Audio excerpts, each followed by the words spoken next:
At 27, I lost 150,000 euros of my parents' pension because of a bad trade. I thought I ruined their future and my own. Now, I'm a multi-millionaire living on an island. How did I get here?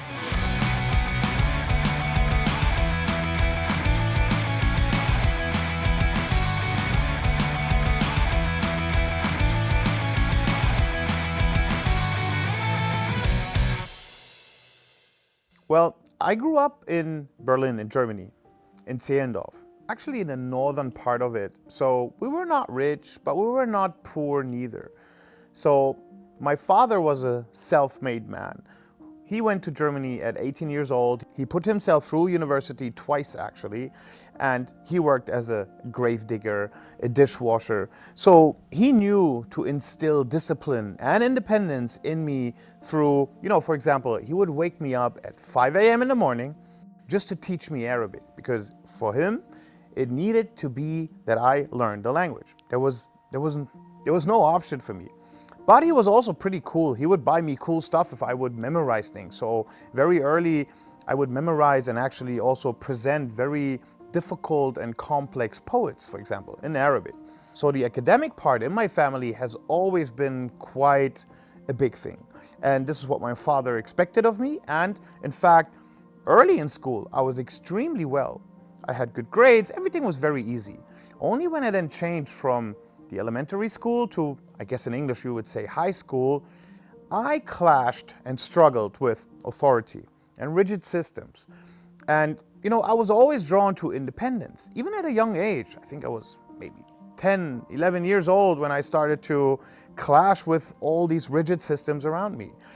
And it played a key role for the rest of my life decisions. Some of them very bad, but actually the most important ones pretty good today.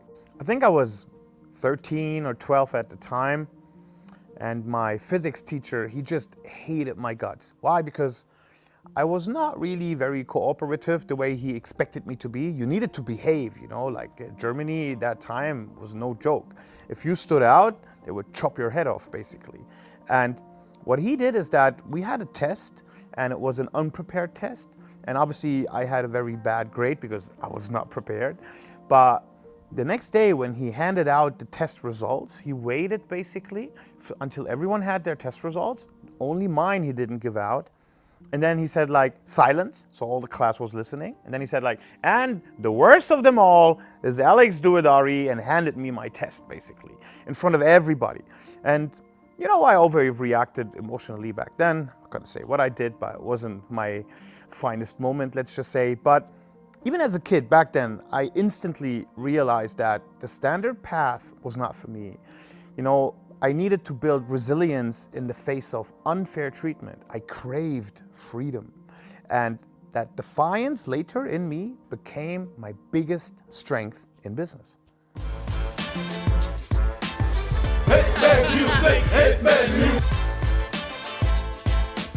Excellent. So at 18, then I started my first music production company. I set up a music studio, and I loved Dr. Dre. I thought being a producer and, creating a record label was the greatest thing around. So I wanted to do that. And I worked in the Berlin rap scene. At the time, German rap was very early, in the late 19s. And I learned a lot about resilience and patience, because success didn't even come slowly. Basically, it didn't come at all for many years. It was all about persistence, and especially growing up in that time, for us, coming from Berlin, authenticity and having skills was, that was the one thing that kept us going, because we knew we were fucking dope, but nobody really cared too much at that time. But that quality to be authentic and to have skills would later play a major role also in my financial career. So I wasn't afraid of hard work. I spent nights in the studio, and it taught me real success is earned with patience and grit. Gotta work it, gotta walk the walk. And that lesson literally guided me through my toughest times.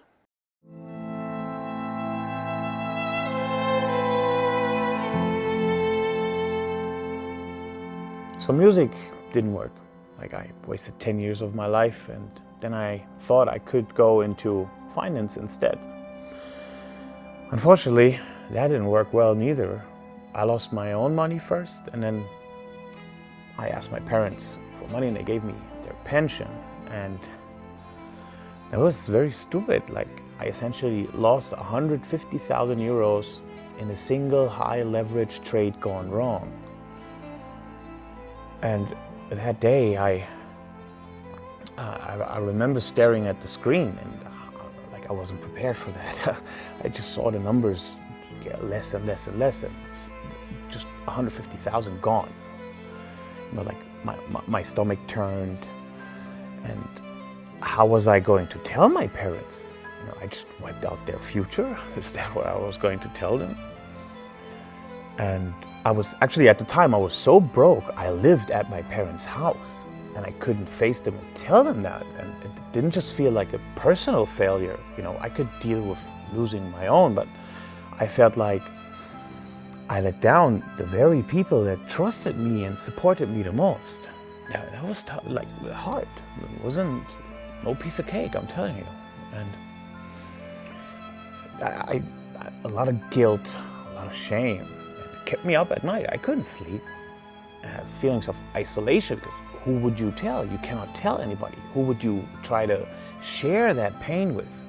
Nothing. I was completely hopeless. So losing that money wasn't just about the numbers. It was about the trust that I had broken. And I felt like I'd failed the people who mattered the most to me, and that removed any value that I still felt for myself. I felt worthless, completely. Weeks, months actually, of sleepless nights. And I was replaying the failure of that day over and over and over again in my head. Like, what could I have done differently? How could this happen in the first place? And I avoided my family. I was living in the same house. I was avoiding my family, because they would ask me, "How you doing, son?" "All good, yeah." Even friends, like, I couldn't go out. I couldn't enjoy life anymore. I was just hiding the shame that was inside of me and the hopelessness. And at my very lowest, I felt like there's no way out, and it would be easier to just walk away from everything. Jump out of the window, jump in front of a train. I couldn't see a way out. And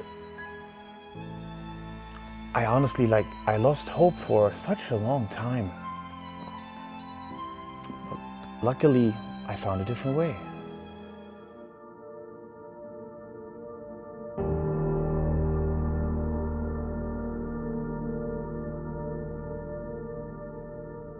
There was one moment where I realized that I cannot let this one failure define me, my life, who I am, what I want it to be.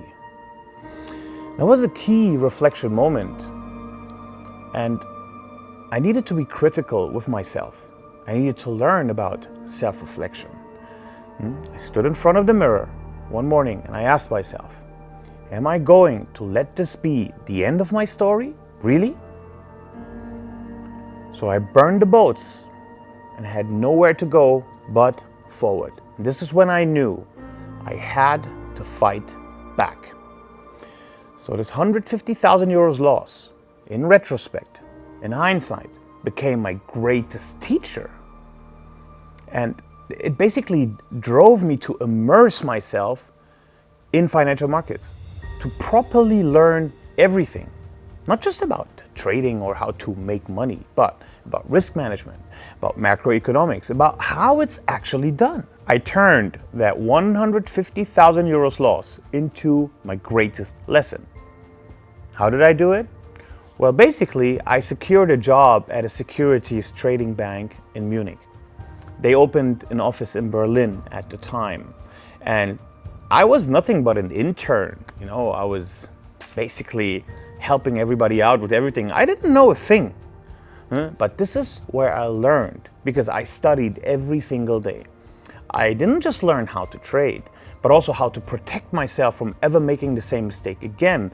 And because inside the bank, I could gain insights from other successful fund managers, and build relationships with top managers, top traders, and mentors who helped me refine my approach, this is where I actually got to the money, literally.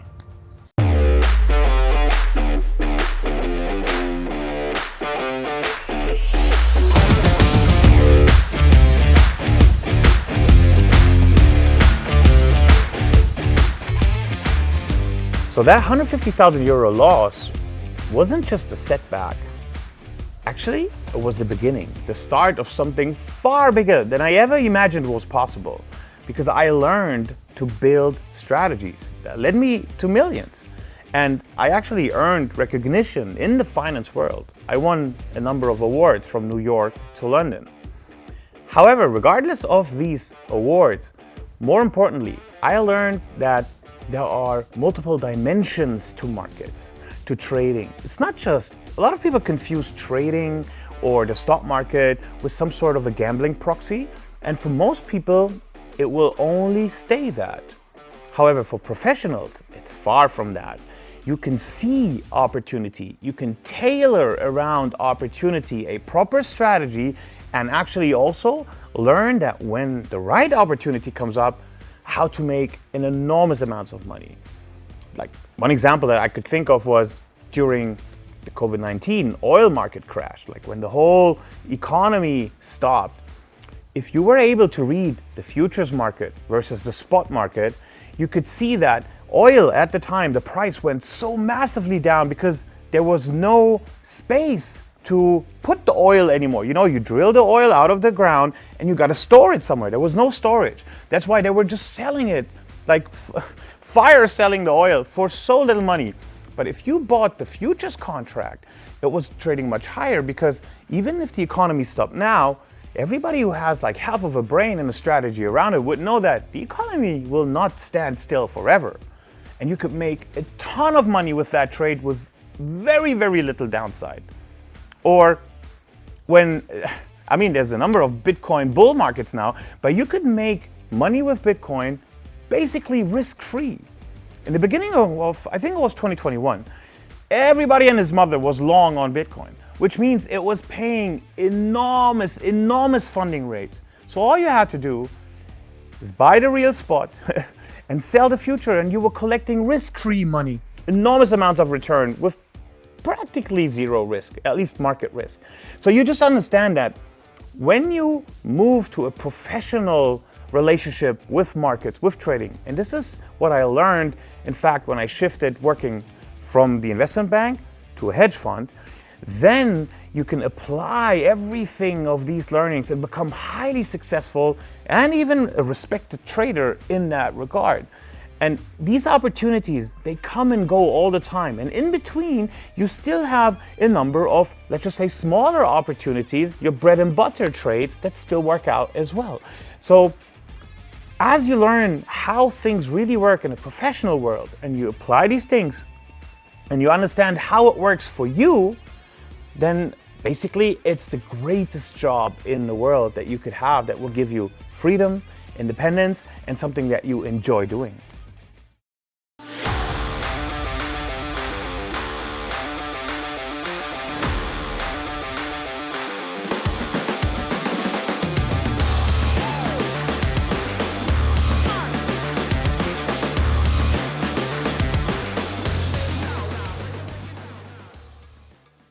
Success isn't just about making money.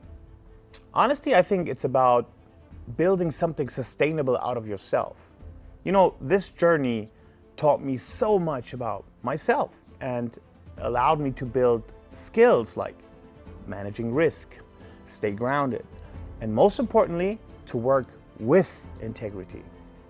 See, one thing that I increasingly faced working in the financial industry is that basically everything is, to some degree, a scam.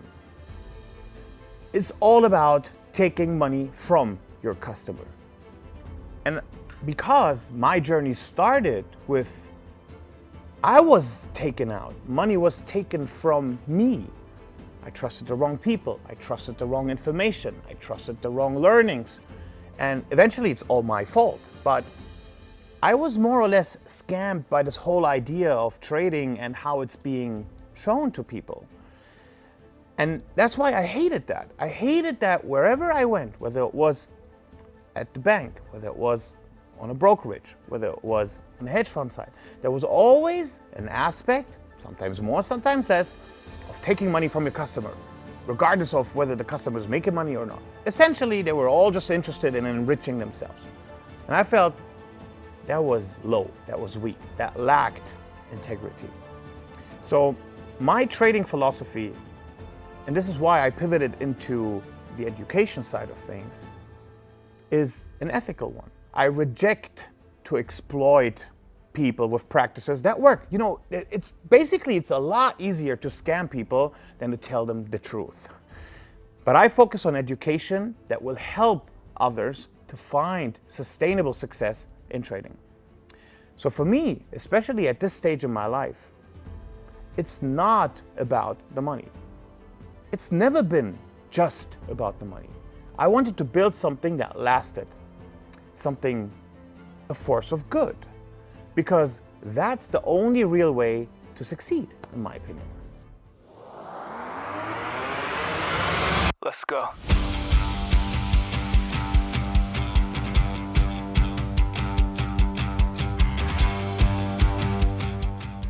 Losing 150K, that wasn't the only challenge actually that I faced in my life that was of that magnitude. In fact, I have been battling a lifelong battle with being overweight. I don't even remember not being overweight. My kindergarten pictures, I'm already overweight in them. You know, and over the years, especially when you're suddenly, as you become self-aware, you're sort of faced with it's already happened, it just compounds feelings again of shame, bullying, and actually unworthiness. It's really tough because especially when you're in your teenage years, you don't know really how to deal with all these things, and that whether you want to be honest about it or not, it leaves a toll on your mental health. So I wasn't just carrying the burden of financial loss at that time when I lost the money. My whole life I had struggled with my weight. And I knew what it was like to feel judged and to be shamed, and for other people to not accept you, to bully you, to make you think about yourself that you are not worthy. Those feelings of unworthiness followed me everywhere, wherever I would go. So after I rebuilt my life financially, I realized that there's gotta be more. There has to be another transformation that had to happen internally, both mentally and physically. And over the last 2 years, I lost now over 50 kilos of weight, actually, while adding, I think, about 20 kilos of muscles. And that physical journey was very much intertwined with my emotional and mental growth. You see, it never stops. Life always goes on. There's always a new challenge. There's always a new degree, a new level to whatever you're trying to do. And I knew that if I wanted to turn my life around financially, I also had to take control of my physical and mental health. And again, in the last 2 years, I've done that. I'm not just in the best financial shape of my life, I'm in the best physical and emotional shape as well.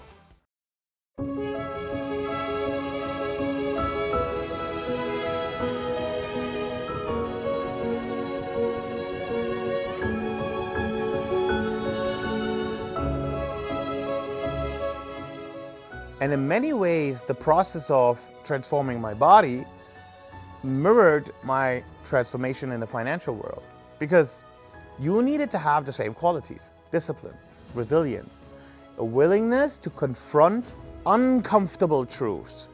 So losing weight wasn't just about numbers again.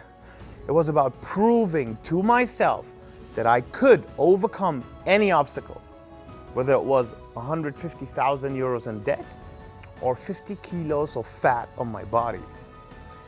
Even when I had countless attempts of losing weight. I had a lot of mental issues, struggling with shame and guilt.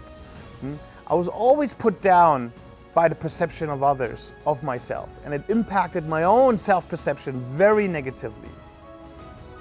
And I can tell you, fat life versus fit life, it's an enormous difference, because again, it comes from inside now.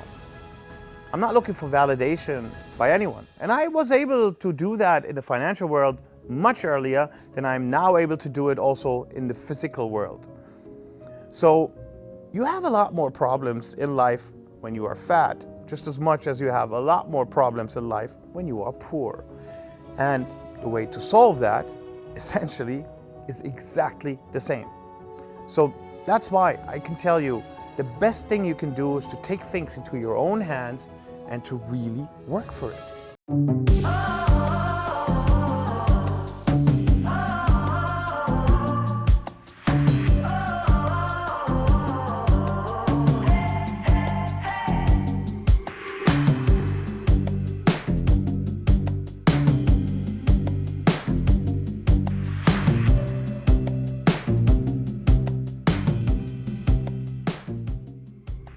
I live between Dubai and Cyprus.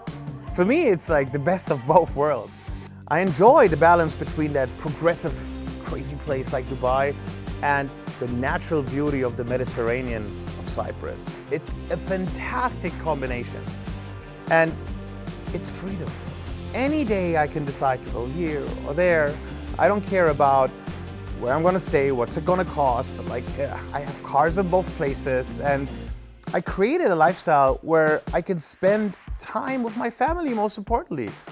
I remember the other day I just told them, pack your stuff, kids, we're going today. And my wife is like, are you sure? Like, what do you mean I'm not sure? Come on, let's go. So, you pursue your passions. You can live out your passions. You can live on your own terms. And that is really what I was craving from a little kid on.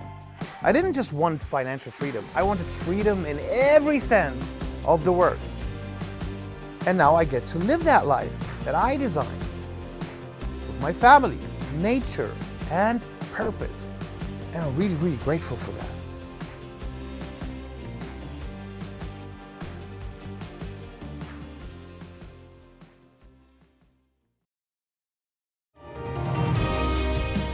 Look, if you're struggling today, don't you ever think for 1 second that this is the end. You can come back from that stronger and better than ever. See failures as opportunities. Take action. And I can actually tell you that if you go the right path and to learn from the experience of somebody that has walked that walk, that has gone through these experiences himself, then you can do it a lot faster. If I can turn a €150,000 disaster into a multi-millionaire lifestyle, and so can you. And it's all about learning, growing, and never giving up. Join me and let me show you how to build a future of real freedom.